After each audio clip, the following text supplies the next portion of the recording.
welcome to the Lewisville Independent School District's second annual online social media town hall. I'm Shaniqua Stratford, your host for this event. You are in for an exciting night. You will have the opportunity to hear directly from teachers, students, and principals on how the district is implementing our strategic design. Not only will you hear about how LISD is transforming learning and teaching, you can ask questions to our principals, our superintendent, Dr. Stephen Waddell. If you haven't Facebooked or tweeted a question, please do so now. We will be taking your questions live during this hour. Before we get started, I'd like to share with you tonight's format. We will first hear from two elementary schools, Etheridge Elementary and Hicks Elementary. After hearing their presentations, the presenters and principals will answer your questions. Afterward, you will hear presentations from our secondary campuses. Representing our secondary campuses are Downing and Shadow Ridge Middle Schools and Lewisville High School. After their presentations, campus representatives will also answer your questions.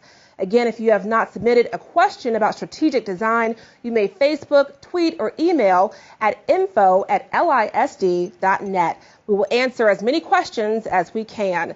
Let's begin tonight's festivities. As our community hears about strategic design, one of the most popular questions we've been hearing is, what exactly is strategic design?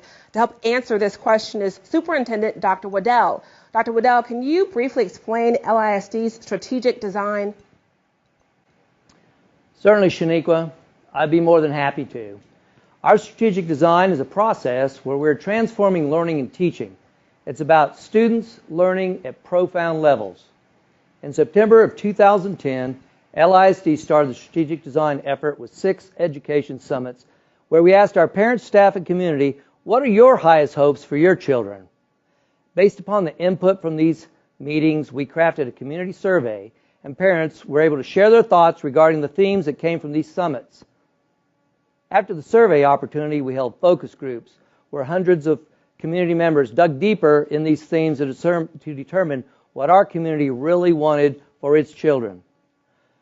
After all of that work, we formed a strategic design team of 26 people, only 6 of whom were staff members. The rest were parents and community members who devoted an incredible amount of time and hard work to come up with a new vision, mission, core beliefs, and goals. 7 action teams followed that to work on the 7 goals identified by the strategic design team to implement our vision and our plan. Last year, more than 5,000 citizens were involved in this process. This year, we focused on implementation with a strong focus on our district's vision, which states, all of our children enjoy thriving, productive lives and a future they create. Tonight, you're going to see an opportunity of the highlights of our implementation efforts. All 5 of our high school feeder patterns are represented. We had a tough choice deciding who. Every single one of our campuses have done a great deal in implementing strategic design at their campus. But we want to show you highlights of what's happening this year in LISD regarding strategic design. And I hope you enjoy hearing from our students and teachers. I'm positive that you will. And Shaniqua, let's begin tonight's presentations. Thank you, Dr. Waddell. Let's begin with Etheridge Elementary from the Colony High School feeder pattern. I'm Hannah McVeigh. And I'm Talia Terrell. Etheridge would love to share with you what we have been learning about for the past 2 semesters. We have been learning through PBLs or project-based learning. We will be taking questions at the end of this presentation. Let's start the video.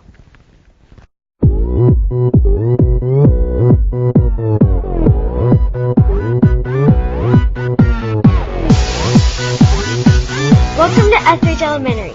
We are excited about how project-based learning has changed our learning. Come on in to experience learning Etheridge style. In our immigration PBL, I learned that the Irish came over because something in the soil made their potatoes die. I like the PBL because the people that you don't really hang out with, you get to know more about them. I also learned in our PBL about influential people and how they changed our community. I like the PBL because you can be free and show the teacher that you can do things by yourself and that they don't have to hold your hand all the time.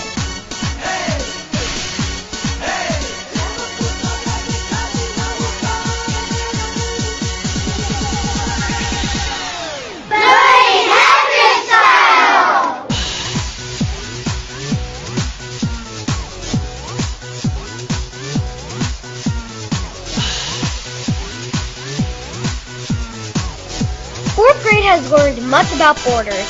Our driving question was how borders affect our community and beyond.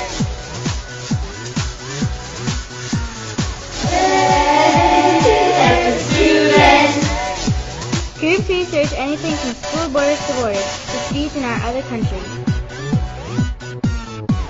We get to choose what we learned about borders. Choices for our end product made it more interesting. Learning this was so interesting. Now how awesome is 5th grade PBLs at Etheridge Elementary? Really awesome. It's so different from regular school projects. We get to pick our own information, and we have learned so much from our 3 PBLs so far. Like how to write a constitution, manage a restaurant, and become a foster parent. I love designing my own play. We came up with characters and I got to write our own script. It made me wonder how TV shows are made. I took my recipe home and I made sushi. I found out that I was a really good sushi chef.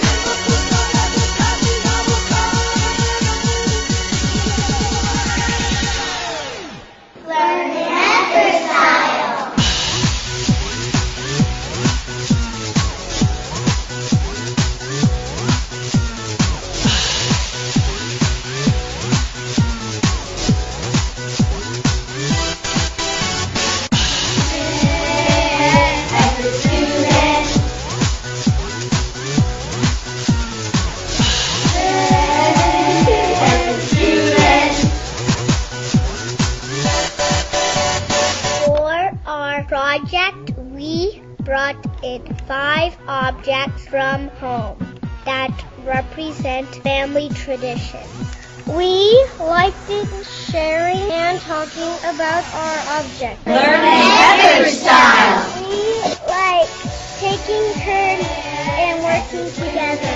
We learned that there were different traditions. As a student.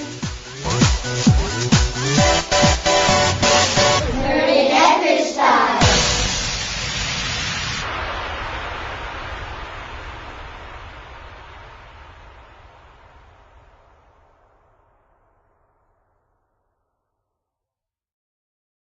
Now that you have seen all the PBLs from last semester, let's close in on the PBLs from this semester. One of them includes the Project School Garden.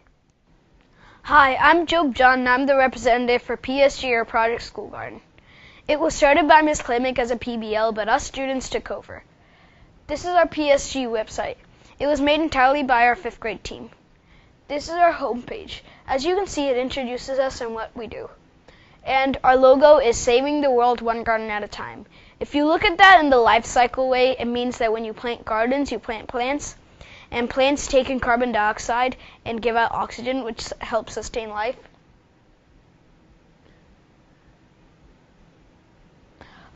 This is the brick path, which was the first step in our garden, designed by our architect crew.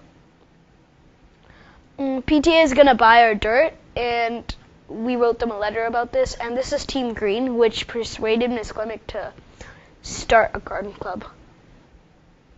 This is one of the 5th grade classrooms leveling out the dirt. And this is Garden Club, making all the plant beds. And this is our so far product. As you can see, the plants are growing and we're still working on it. This is our blog. As you can see, we communicate a lot through this. Let's read one from Ellie. She said, "Keep up the good work." Believe it or not, our students actually wanted to continue this after the PBL was over. So we started taking care of it little by little through science discovery. Ms. Klimek has made arrangements for some of the colony high schoolers to tend to the garden during the summer. And next year, our former 4th graders will take over. Now that you have seen that the school garden is such a blast, let's talk energy. Here's Cassie Kipker with the 5th grade science PBL. Hi, my name is Cassie Kipker, and this is our science PBL presentation. This is our process. We had a process for this whole project. Our project idea was to have all 5th grade students have a real-life dilemma of replacing a closing coal factory and replacing it with the best alternative energy resource. We also had a driving question to go along with the project. The driving question was, how can the city of Noas, Nebraska select the best alternative energy resource to replace their closing coal plant? This is the energy use in the United States of 2009. As you can see, biomass has the highest percentage of 4.1%. It also varies down to a low of 0.2% with solar. This is what we liked and what we learned. We liked how we were in charge of our project with some guidelines from our teacher. We liked how the city council members came and watched our presentations, as well as how the city council members gave us information about all of the alternative energy resources. This is what we learned. As you can see, we learned a bunch of cool information about all of the alternative energy sources. This is pictures of the city council members when they came to visit us. These three are city council members giving us information about all of the alternative energy sources. And the three to the right are city council members watching our presentations. This is our resource page, or our thank you page. We would like to thank Mrs. Brock, our amazing science teacher, and the City Council for giving us information on our alternative energy sources. Thank you. As you can see, the whole school community is involved in their strategic design implementation, which is highlighted in District Goal 5. This goal's focus is involving our diverse community to provide engaging experiences for all learners. Through this initiative, Etheridge is truly embracing that students can own their learning and parents are part of their child's learning process. Don't forget to submit your questions about how Etheridge is making such an impact. We will answer them live. Let's now hear from Hicks Elementary, where students are going global. Hi, I'm Carol Sims, the assistant principal from Hicks Elementary. Our teachers were asked to facilitate their classrooms in getting a connection with a classroom or a person from another country in the world. They went and they did this, and then they came back with a poster that was made showing all of the things that they learned from that person or country, and this was put up on a wall in our main hallway connected to a huge world map. Hi, my name is Andrew Davies, and I teach 4th grade at Tom Hicks Elementary School. For this project, each classroom teacher in their class had to come up with a country that they most wanted to learn more about and connect with. Our class quickly became interested in the country of Peru. Other classrooms came up with countries that range from Africa to Australia to even Afghanistan. Hi, my name is Ellery Lyles from Mr. Davies' 4th grade class at Hicks Elementary School. We got to connect with the kids in Lima, Peru. One thing that we did was we got to Skype with them, and we got to learn Spanish, and one of their kids there read a book in Spanish to us.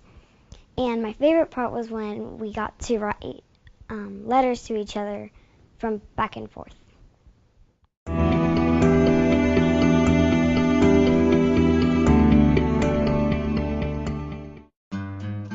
With the Go Global program, we got to get involved. We got to meet new friends in other countries. We got to learn about what they do. And I found some new stuff that I liked from Korea, like the way that they do Harvest Holiday and some of the ways they write. It's really interesting. Why do you think it's so important that we connect with other classrooms across the world? I think it's important so we can understand their culture and their heritage. So we know how they act and if it's if it's cold or hot there. Because we're very fortunate to have what we have. Because we're in a bubble of wealth and good fortune. They might not be as fortunate as us, and they might live totally different lives than us. What is it like to be a part of the tribe? Well, I grew up in a city, and I also grew up on a reserve, also known as a reservation. Hola, me llamo Jordan. Yeah, that was really good. Where do you live by? Do you live by the mountains, the lake, the plains? Good question, good question. ¿Dónde vives? ¿Vives por la costa, o la selva, o por la, ¿cómo se llama? La sierra? ¿Dónde vives? Costa. La costa, she said. Here it is. Okay. Okay, ready? Ready. Die Gans und der Erpel schauten hungrig zu. Jedoch die kleine rote Henne schüttelte bloß mit dem Kopf und sagte, gack, gack, gack.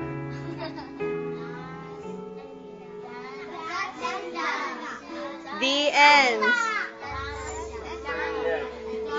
And Martin, how do you say the end in German? Das Ende. Das Ende. Oh, very nice student. I am so glad. Fantastic. Okay, can we start it?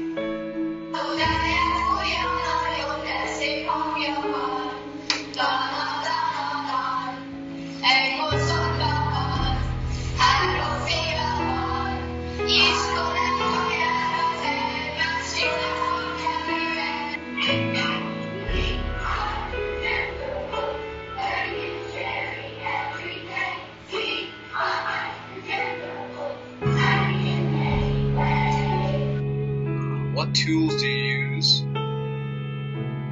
Well, I use all kinds of tools. Lots of medical stuff, needles, medicine, pills, bandages, band-aids. I even have a box of morphine band-aids to drink. I give those to the kids. It was fun getting some from Australia. Australia guys are our buddies and we love them so much that when they gave us this, we were very proud and we loved it. The best thing in America is that I can play frisbee with my dumb cat. I like America because it has the teachers that I like at school. I'm Michael, I'm 7.5 years old. I like to play computer games and my favorite color is green.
They sent us videos from the Dominican Republic. We sent letters. Thank you to our outstanding students who are learning to become global citizens. In Goal 2, the focus is engaging learners through the use of technological tools to access, create, and share content, as well as collaborate with all learners throughout our world. As you can see, Hicks is truly embracing this initiative by learning from their peers across the globe. We are continuing to take your questions tonight. Our first question of the night is from Patricia Parson, who asked, I see adults in the workforce who cannot write an email using correct spelling or do basic math calculations. With the use of technology, how are we addressing this issue? Now, anyone on our panel can answer this question. Martha Gooding is principal at Etheridge Elementary. Would you like to take this first question? Certainly. There's no excuse for spelling, for math calculations. Those are all part of it. But what we do now is give children a choice in what they write, and then they have to spell what they present. They can't just hand it over to us and have it be anything. It's the guiding question from strategic design that guides the choice that goes into the learning, and then the students from there take that choice and use it to present to teachers, to present to the classroom, to present to their families. And our students at Etheridge have loved this choice and loved being able to have the choice of how to present something. Ellie, you want to talk about that? Because we were talking about choice earlier. Well, I think it's fun that we can have our own choice of what we can learn a topic through instead of just reading a paragraph from a textbook and doing a worksheet. Mm-hmm. I'm just going to do the straight out truth. Kids hate worksheets. We want to do what we want to do to learn. Right. And I think that it was really cool. These are the projects that I've never done before, and I think they're really cool because I got to choose what I wanted to do. So I really like that. That's awesome. Is there anyone else who wants to answer the question? I'll take a stab at Sure.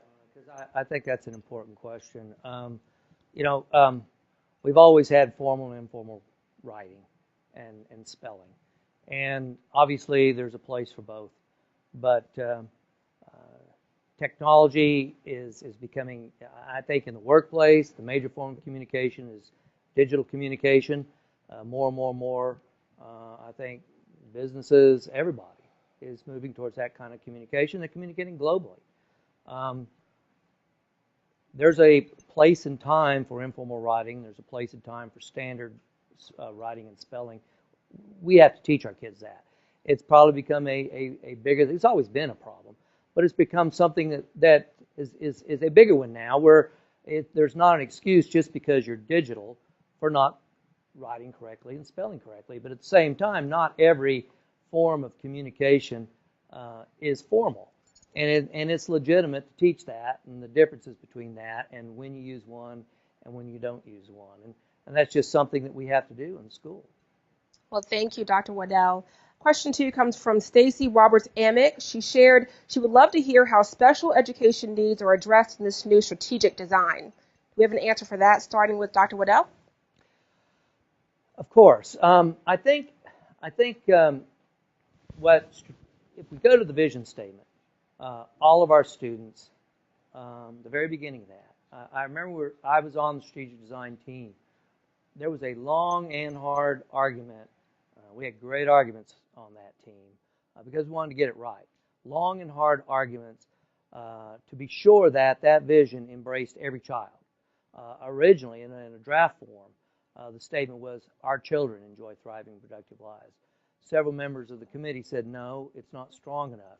We want all of our to send a message that no child's being left out. I think that's one of the strengths of strategic design, that it focuses on every single child. Certainly we have groups, but it boils down to individual children, every parent's child who has a name and a face, who has hopes and dreams, who wants to be successful both in school and in their lifetimes. This vision and mission and all the goals address that. It points specifically at that. And it says not just an opportunity, but we want our kids, every one of our kids, to learn with great rigor, to perform at high levels, that doing average work is not good enough. We want opportunity for all of our children. So I think that's a hallmark of the vision and of the strategic design. It points at every child and ensures that every child has great opportunity. Thank you, Dr. Waddell. Question 3 that we're fielding here: how has PBL changed learning and teaching at Etheridge for its students? I think that the PBL has changed learning a lot at Etheridge. Instead of just doing worksheets, like I said before, we get to choose what we want to do. We got to learn new topics. I learned a lot of things about borders in my project. I actually learned about one border war that led up to the American Civil War, so I thought it was really cool that I was learning lots of new things that I would have never learned if I would have just done worksheets in the classroom. Gotcha. Is there another student who wants to speak? I think that PBLs have definitely changed the way that Etheridge has learned, especially when 5th grade was in ELA. We got to do our presentation digitally. Like, we got to shoot videos on our iPads, and I learned so much more about the computer than I would ever have. So I think it's wonderful. PBL, and it has definitely changed the way we have learned. Wonderful. We have one more question out here. This is going to be for our principal. How is the LEAP program a part of strategic design? The LEAP program is an important part of strategic design, in that we want to engage all students in problems that they can get involved in and delve into deeply. The LEAP program is no longer just a pull-out program. They come to the classroom, they involve all our students in doing that deeper type of thinking so that they learn how to make connections. For the one where Hannah was talking about, where they did foster care. They didn't just do foster care in Lewisville, they could do foster care anywhere, so they had that choice. And Ella was talking about borders, but we also connected it to borders in our community and borders around the world. And then the LEAP program, the teacher comes in and helps to extend that and enrich that thinking so that everybody's involved in the process of engaging students in authentic learning that applies to their everyday lives.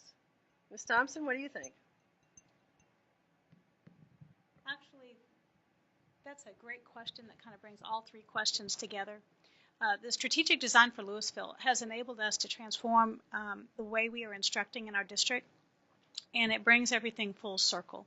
You were talking about special education students in one question, LEAP students in another question, and the venue that Lewisville has chosen through strategic design bridges the gap from just rote spelling, we'll talk about the spelling, and composing full sentences properly, to giving it meaning. Why are we learning these things? It gives them, the PBLs give it importance. It answers the question as to why. And it enables teachers to differentiate for the special education students, for the LEAP students, for all of our students. And it enables them to engage the students through real-life connections with community members, like in our science PBL, where we brought in the Colony City Council. And it was very important for them to spell correctly, for them to compose sentences. It was very important for the teacher to involve all students in that process. And PBLs also offer a way to grade using rubrics, so the different grading procedures, and allows for a wide variety of instructional methods, grading practices, and increased student engagement.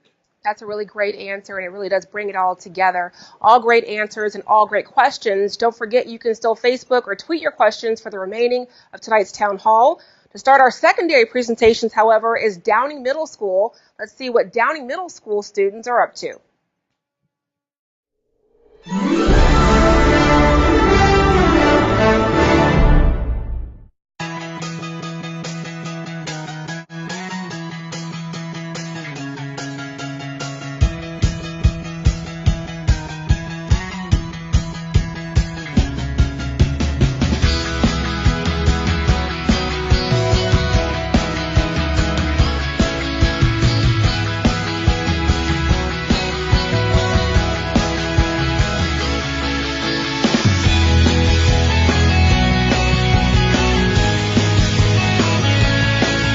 Project-based learning is different because we're actually applying our knowledge and solving real-world problems such as the education reform, and we're giving our input into a very adult concept, and yet we're still kids. It's really cool. Okay, so originally we were just going to read our Let's Circle books, and then we started thinking about it, and we decided we could make our own questions for them for future students to do, since we had done study guides in the past in this class. And then after we started making the questions, we decided why not make an entire curriculum for each book. And so that's pretty much how this whole project began. It wasn't really planned in the beginning, it just kind of happened. We created this binder for all of our projects that we've made throughout our Students Teach Students curriculum. And our book was Guantanamo Boy, and then we tried to incorporate the 21st century skills into it. And some of them we had were like leadership roles and creativity and collaboration and problem solving and stuff like that.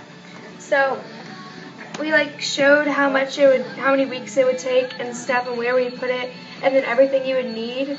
And we did creativity, collaboration, innovation, problem solving, and leadership roles. So after we started making the curriculum, we thought, why not incorporate 21st century skills and start researching how 21st century students learn. So we all did research papers over different topics on 21st century skills and how things are changing in education.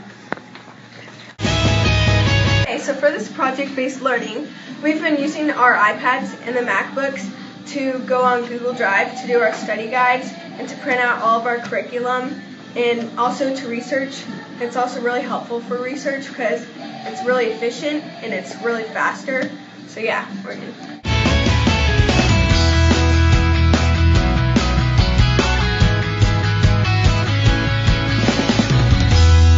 Downing presenters. It's amazing how Downing students are really diving into what they are learning and creating content that is meaningful and relevant to them.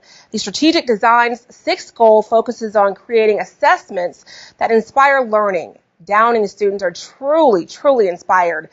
Another school, Shadow Ridge Middle School, is our second middle school presentation of the evening. Let's take a sneak peek at how students are preparing for their future.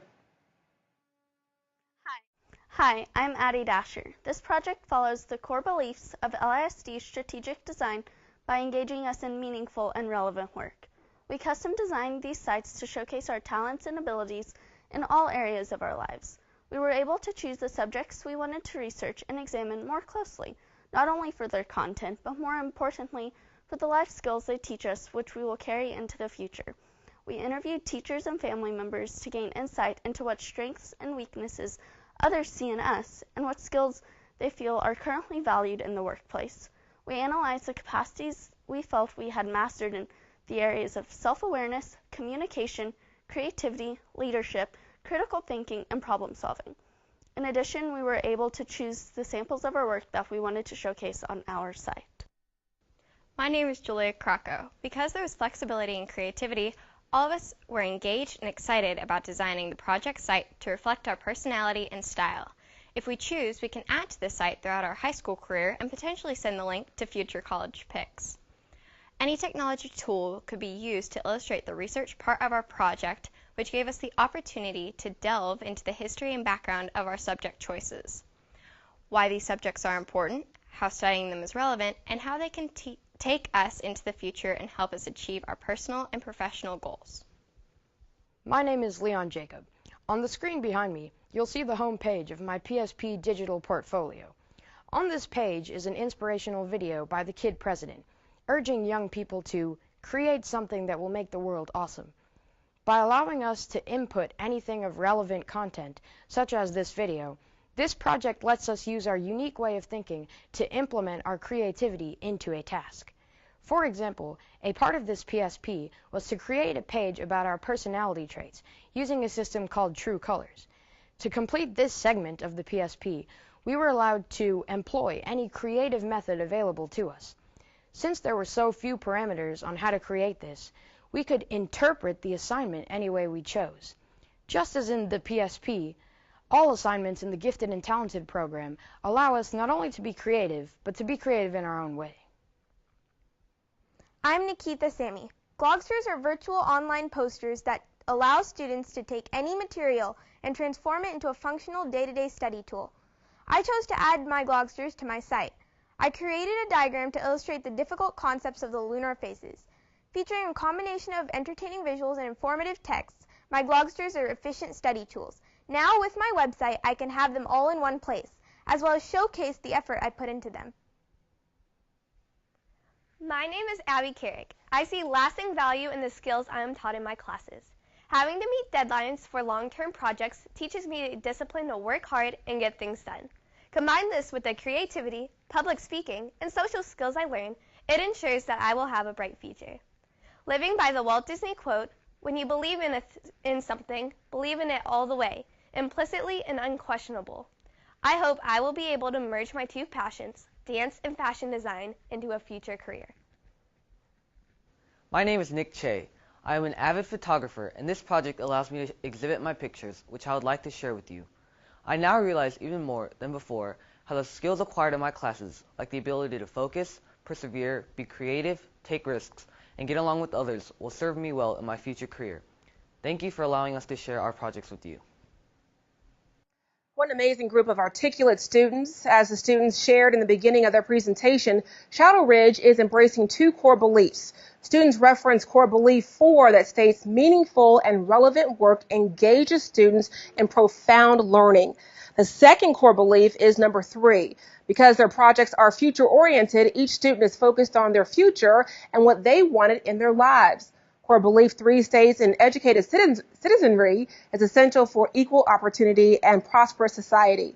Speaking of an educated citizenry, can't say that word, students and teachers at Lewisville High School are using technology as a propeller for student learning. Let's see what they are doing at LHS.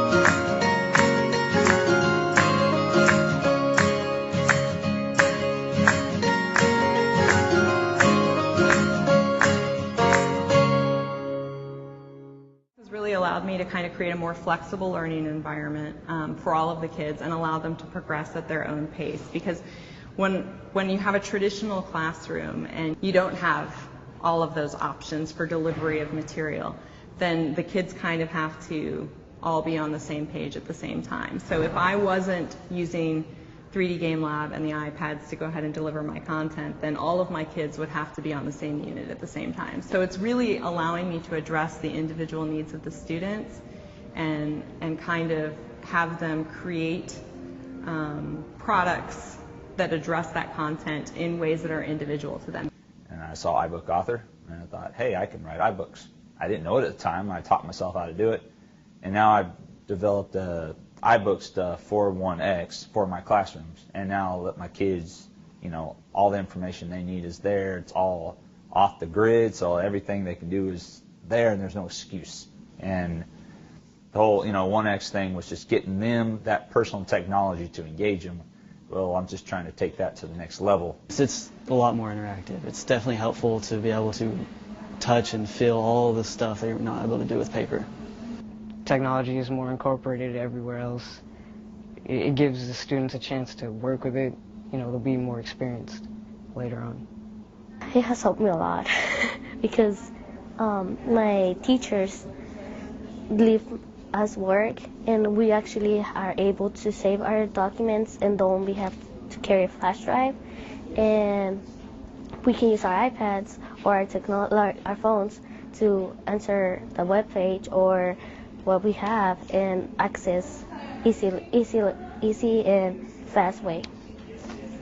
The iPads have been they're invaluable. I mean, they're just a tool for them. It's not an add-on. It's not an afterthought. It is the complete and total way that they're addressing it. They're getting their assignments from the website. They're taking their quizzes on a version of School Web that the district has set up for us.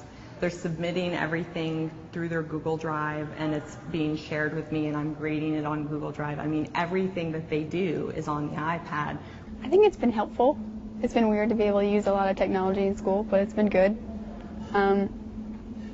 It's easier to access instead of taking turns on the computer, and that takes a lot more time out of class. But having it available at home when a lot of people didn't is really helpful. To me, it's a lot better to have internet access in different places. In World Geography, she actually shares all of the stuff with us, which we're able to open up on our MacBooks, on our iPads and everything. And we can do all of the work on there as well. And it helps out a ton. If I have it, I want to run with it. And I love the idea of being able to engage them on more of their level, because I can stand up there and talk to them blue in the face, and the kid will never learn. And then I give them the iPads, and I do my iBooks, and I really, put the stuff, here's a video on this, here's a video on this, and now it takes everything from School Web, puts it right on my iPad. I got it, and the kids got it, and I got test scores to prove it. And all my kids got smarter, they retain it longer. I mean, you can't beat it. I mean, it's awesome. As technology evolves in the workplace, learning environments must evolve as well. Today's students are digital learners, and they use technology as a propeller for deep learning. Goal 1 of the district's strategic design states provide all learners with a safe, nurturing, inclusive, and flexible learning environment. Technology is one element of achieving this goal. To learn more about how technology is being used to engage learning, visit www.lisd.net and click on the 1-to-X link that provides information about providing the right technology tool at the right time for student learning. If you have questions about 1-to-X and how it relates to our strategic design, you can submit your question right now. Let's begin our second round of questions where our panel will answer your questions. Let's start with a question by Frank Vaughn, who asked, why are iPads the chosen technology of choice? Panel, anyone can jump in right now and answer those questions, but Dr. Waddell, want to start? Sure, be happy to. It's not the technology of choice, it's a technology of choice. There's a couple things that I think are important on that. Number one, the way people prefer to use technology is they want to match the need for mobility, ease of use with processing power. So more and more we're seeing in workplaces. If you go to a workplace, you have meetings, people are generally using these days. It used to be besides their legal pads, it was their laptops, but you don't see that very much anymore. What they're using is their cell phones or iPads or other notebook devices. And so for the majority of work, moving around a classroom, moving around a meeting room, people prefer something that's mobile but has good processing power. And it just makes sense to put our kids in that kind of a situation where they have the same kind of tools that are being used out in the working world. iPads for people are also highly engaging. People like to use them. They're exciting. They're inspiring. Kids like them. Teachers like them. They're intuitive and easy to use. So that's a reason. Those are some major reasons why we went with the iPad. But it goes in conjunction with the other devices that we use in the classroom. We still use laptops.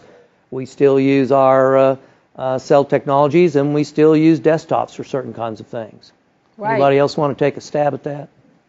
I think the iPads give us, as Dr. Waddell said, a lot of versatility, and the apps that come along with that are conducive to enhancing and engaging our students with ways to produce products for their learning, as well as the collaboration that goes along with that amongst their peers with FaceTime, Skyping, all of those tools that come along with the iPad, as well as the apps that they have access to, really enhances and increases collaboration amongst the students and as well as with the teachers.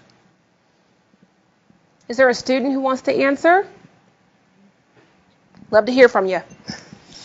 All right, so obviously in today's workplace and in our environment that we're presented to, collaboration is the key word in everything we do because we need to learn how to work with each other in order to achieve greatness.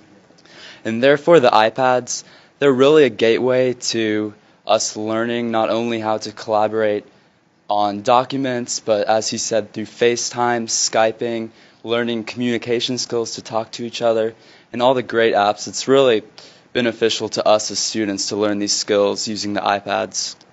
Very nice. And to dovetail off of that question for another student, why do you think technology is so important for learning? Well, I would say that technology kind of breaks down the walls in the classroom. You're being able to communicate with people outside of your classroom, whether you're looking at a face or you're working with an app. That might allow you to think more about what you're doing when you're not having walls or paper, just your iPad or whatever technology you'd be using. Okay, great. Anyone else with a question or a statement? And I think with technology it's really important because you have so much power and so much information just at your fingertips. Like, you can access almost anything that you're learning about through the technology. So it not only gives you that easy access, but it makes it quicker and you can do more with the technology than you ever could before. Okay, and speaking of technology and getting ready for college, how is strategic design preparing students for college?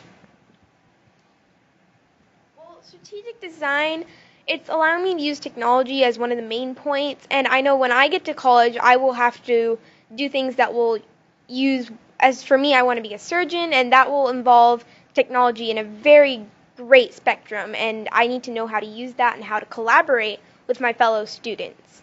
Is there a panelist who hasn't spoken who'd like to chime in really quickly, principal or teacher at all?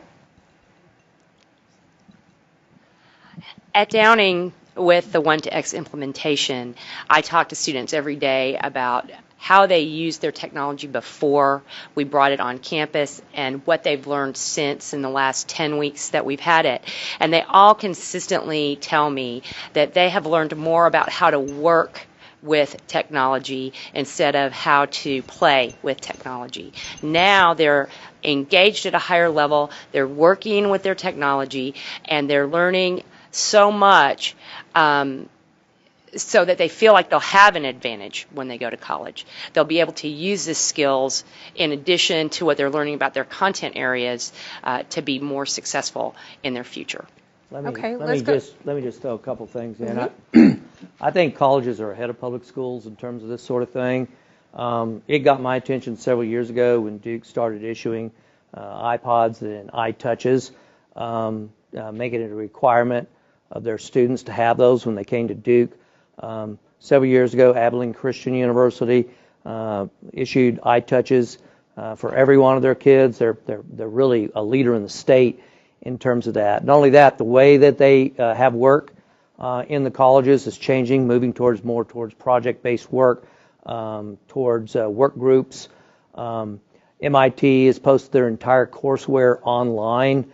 You're seeing other colleges following suit.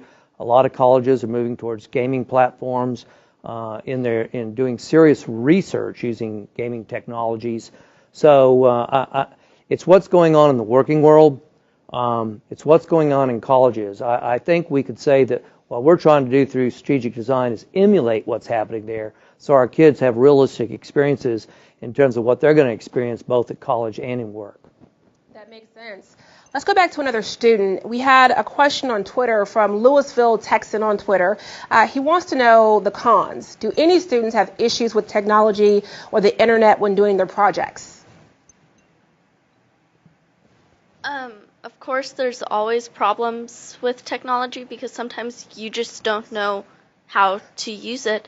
But everyone's always really helpful and will help you learn what you need to do to create whatever you want. And recently with our digital portfolios that we made, none of us really knew how to make them, but we worked together and collaborated and created websites. And yes, we did use Google Apps, the all-new Google Apps, and we worked on digital portfolios, made websites reflecting our personalities. And although technology didn't go as smoothly as we expected, we did have the district helping us out at every corner. We had the strategic design coaches, I believe Mrs. Henderson, who came over and helped us, and that we found really helpful because before that we had no clue, and the district was very supportive of our new piloting. That's great. Another student who wants to speak on this? One more. I agree that the district has helped us out in a lot of ways in kind of getting to know this technology. We've had a few bumps along the way, but I think the benefits outweigh the few disadvantages there are to using technology. As Dr. Waddell was speaking about earlier, in the real world, collaboration is key. And that's what's really going to help us throughout our school years. Wonderful. Okay, so one more question from our folks out there. How can we prevent technological outages across the system when our students are using iPads for learning? So basically, how do we keep the network up and running? Dr. Waddell? Well, that's a good question. You have to plan for that, and we've been doing that. Last year, we totally redid our network operating center. We switched over to latest generation high-powered Cisco switches. We've significantly beefed up our wide area network and internet power. We have been installing this year Cisco wireless sources for each one of our classrooms and beefing them up. Every classroom is going to have a Cisco device that powers wireless for them, and so we've been putting the infrastructure in place to handle the users. We're going to have more than enough power, and our devices are going to have more than enough capability to handle this, and we will have finished installing all of our wireless infrastructure for all of our classrooms by the end of August. So this is absolutely essential. The person who asked this question is absolutely right. You have to take care of the network and the infrastructure first, and we've been doing that to be able to handle the load that's going to place. That's wonderful. So we're going to start wrapping this up, but students or even administrators, do you have any questions for Dr. Waddell about technology and the future of technology for LISD? Uh-oh. Open mic. All right. So how do you plan to start implementing a lot of 21st century skills education while using the iPads? Well, I could probably answer that a variety of ways. The key is implementing 21st century skills. And it's not all dependent upon technology. So, whether it's iPads or MacBook Airs, or whether it's a PC, or whether it's other kinds of digital devices, whether it's web-based learning resources, it doesn't really matter. Whether it's using, there's still going to be books in the library. People are going to still be whipping out notebooks and notepads. Not everything that we do requires technology. Technology is a device and a tool that's changing the world. I mean, it would be naive to say that's not happening, and I think it's naive to think that we can provide you 21st century learning without using the very tools that's changing the world. We would be hopelessly unrealistic in thinking that we could do that when we're not using the tools that the rest of the world's using. At the same time, it's not about those tools. It's about those 21st century learning. It's about 21st century skills that you have to have when you go on to do your job, go to college. So it's really about giving you the right tool that you need, whether it's digital or not, and the way in which we teach. This young man over here emphasized collaboration. That's probably more important than technology. Technology's actually enabled collaboration, communication between classrooms, across the school, across other campuses, engaging districts in other parts of the state or nation, or, as we saw in the Hicks video, engaging students and resources around the world. When I was in school, you couldn't do that. We never even thought about it. It was impossible. But we didn't think much about what was happening on the other side of the world anyway. Today, you can't help but think about that.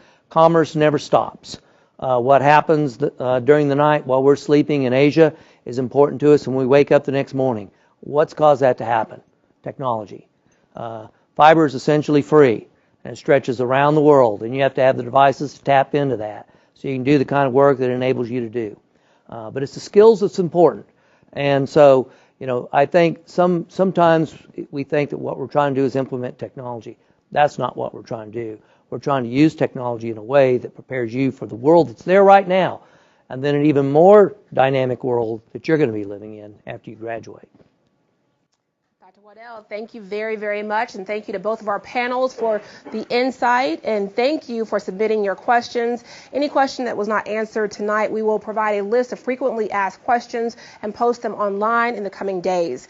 Tonight's presentation has been taped and will then be posted on www.lisd.net.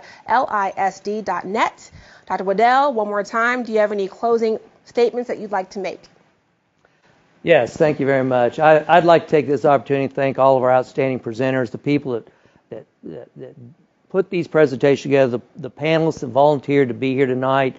These are sharp people, sharp students, sharp teachers and principals who are really the ones that are doing the implementation of strategic design. As we can see, it's a process, and it's happening right now, not just in the schools that we heard from tonight, but throughout our district. And I'm so grateful for all the work that all of our students and staff have been doing to bring strategic design into reality. I encourage any parent and community member to stay tuned to our implementation process. by continuing to send your questions to info@lisd.net or by visiting with your campus principal. You'll be amazed at how far we've come since September 2010. And as I mentioned earlier, in 2010 we had 5,000 citizens involved in our process. Today we have 11,000, and we want this number to grow. Our schools are your schools, and we want you to be engaged.